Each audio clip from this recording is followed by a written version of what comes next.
براونيز بالشوكولاتة. أول إشي رح نبلش بإنه ندوب 100 جرام من الزبدة. بندوبها على نار هادية لحتى تصير بهذا الشكل، أو ممكن لحد ما تصير بالنية. بنضيف كوب كاكاو، بنضيف فوقها علبة حليب مكثف محلى. مع التحريك المستمر على نار هادية معلقة فانيلا، رشة ملح، وصفار بيضة واحدة. بنحركهم على نار هادية لمدة دقيقة بس. بنضيف معلقة اسبريسو باودر أو أي قهوة مفضلة يعني.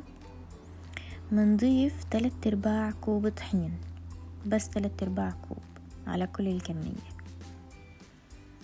شوكولات شيبس كوب أو حسب الكمية أو حسب الرغبة يعني، حتى مو ضرورية.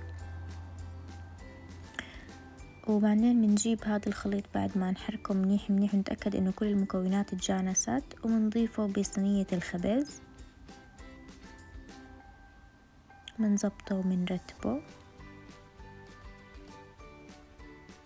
بنحطه بالفرن على حرارة 180 فرن حامي لمدة نص ساعة.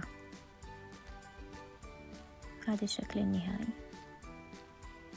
وصحتين.